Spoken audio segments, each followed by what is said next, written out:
Gen Z dan milenial bisa dibilang adalah generasi penentu nih di pemilu 14 Februari nanti.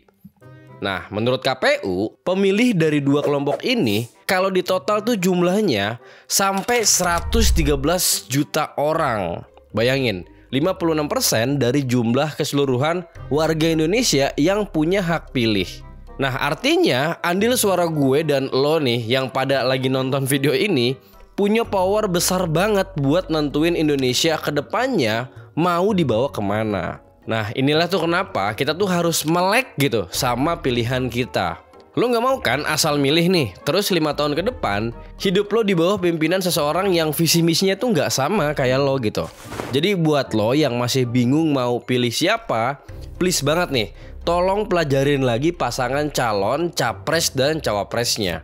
Mumpung masih ada waktu nih ya dikit lagi, coba deh lo ulik lagi sebenarnya lo punya concern apa sih? Ada nggak calon pemimpin yang concernnya sama nih kayak lo dan punya gagasan dan solusi yang lo harapin? Nah, di video kali ini gue mau coba bahas tentang beberapa hal yang bisa jadi pertimbangan lo dalam nentuin sikap dan pilihan terhadap pemilu ini. Termasuk resource yang bisa lo pakai buat ngegali info tentang calon pemimpin kita 5 tahun ke depan. Stay tune.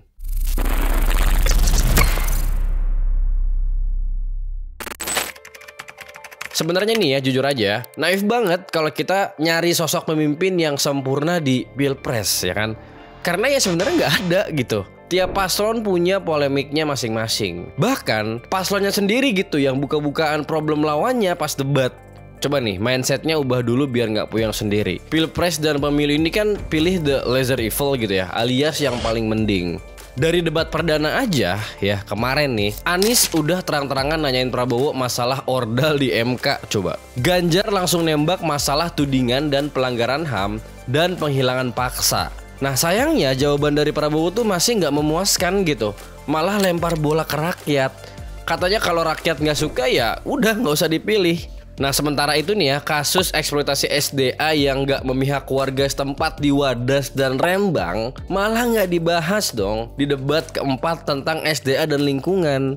Padahal Ganjar ya harusnya udah antisipasi dong, karena dua kasus ini tuh nimbulin banyak sentimen negatif atas kerjanya sebagai gubernur di Jawa Tengah.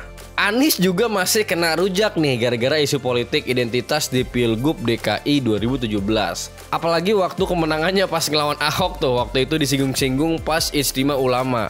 Nah asumsi gue nih ya, isu ini tuh bikin minoritas tuh tersudut banget gitu, bahkan terancam keselamatannya. Kemarin tuh sempat ada ya yang ngajuin buat bahas isu ini di Desak Anies sih, tapi masih belum ada tanggapan yang berarti gitu menurut gue. Nah, terlepas dari polemik tiap paslon, semakin dekat pemilu nih ya, semakin gencar juga capres sama caleg berkampanye. Ya dong, gue yakin kita semua juga ngerasain vibe pemilu tuh makin kesini makin kental gitu. Mulai dari spanduk caleg sepanjang jalan tuh yang ganggu banget ya kan, komen TikTok yang isinya all in, sampai saling tuduh buzzer di X atau Twitter. Ya menurut gue biasa sih, serba-serbi pesta demokrasi gitu. Makanya gue mau ngingetin lagi nih, karena masa kampanye ini tuh banyak banget bumbunya gitu. Jadi lo harus bisa lebih hati-hati dalam menyerap informasi yang lo terima. Jangan asal telan, dan jangan sampai kejebak sama gimmick politik yang gak jelas gitu.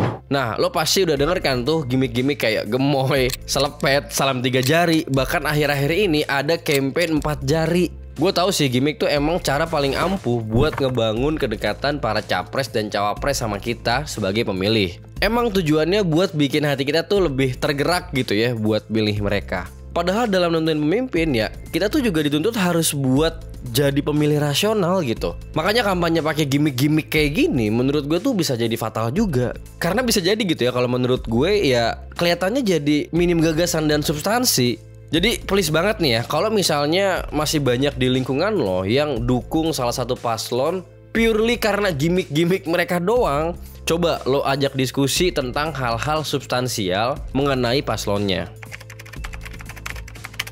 Nah ngomong-ngomong soal diskusi paslon sama keluarga dan kerabat nih, gue punya sesuatu yang cukup menarik buat jadi pembuka obrolan. Yaitu adalah ekspektasi dari Gen Z dan milenial terhadap pemimpin di Indonesia. Walaupun rentang usianya deketan, aspirasi Gen Z dan milenial buat pemimpin Indonesia tuh mendatang ternyata cukup berbeda gitu menurut gue. Sebagai anggota dari dua kelompok ini, coba deh lo simak dan lo refleksiin balik ke diri lo. Bener gak sih ini yang lo cari dari seorang pemimpin? Jawabannya bisa lo pakai tuh sebagai pertimbangan buat nyoblos nomor berapa tuh di TPS nanti. Nah, menurut studi yang gue dapet, Gen Z tuh milih perdana di pemilu tahun ini. Jadi mengharapkan pemimpin yang sifatnya netral dan pro rakyat gitu.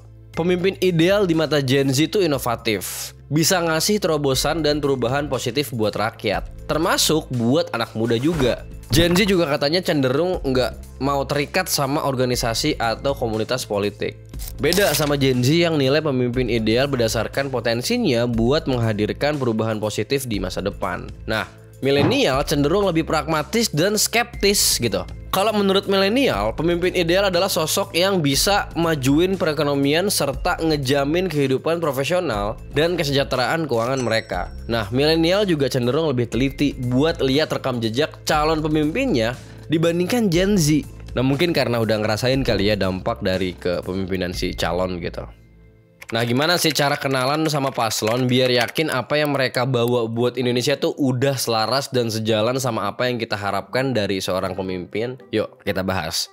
Ada beberapa resource juga nih yang bisa lo pakai buat cari info lebih lanjut tentang paslon dan pemilu tahun ini. Pertama yang paling gampang sih menurut gue, lo bisa coba amati cara masing-masing paslon berkampanye ya.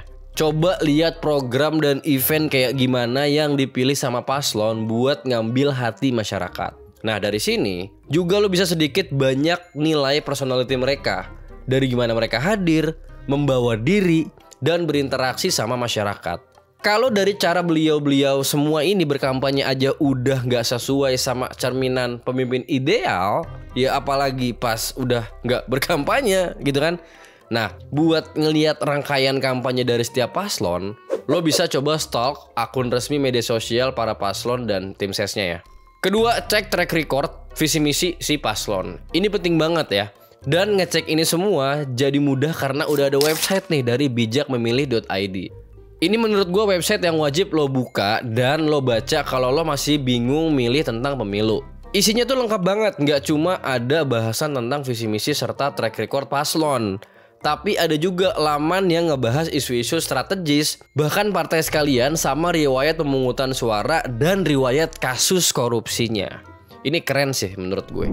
Terakhir lo juga bisa ikutin kuis dari Kaula 17 buat tahu mana paslon yang visi, misi, dan programnya paling sejalan sama lo. Kuis ini cocok banget ya buat lo yang gak mau ribet karena hasilnya tuh ditampilin dalam persentase. Jadi lo bisa langsung tahu seberapa cocok aspirasi lo sama visi misi dari masing-masing paslon. Selain kuis paslon, lo juga bisa ikutin kuis partai buat nentuin partai mana nih yang kira-kira punya nilai yang sama kayak lo. Ada kuis progresif versus konservatif juga kalau lo mau lebih paham kompas politik lo. Jadi gimana nih? Udah lebih yakin kan sama pilihan lo? Harapan gue sih ya semoga video ini bisa bikin lo lebih care gitu ya sama pemilu yang udah di depan mata banget nih. Apalagi ke pemimpinan di masa depan gitu, 2024 sampai 2030. Itu pasti punya andil yang gede banget dalam ngewujudin Indonesia Emas 2045. So, pertimbangin lagi pilihan lo baik-baik dan pastiin lo udah milih pemimpin yang tepat. Jangan lupa subscribe YouTube, jangan lupa follow TikTok dan Instagram The Futurist Gen Z. Akhir kata gue Yogo dari The Futurist Gen Z. Thank you teman-teman.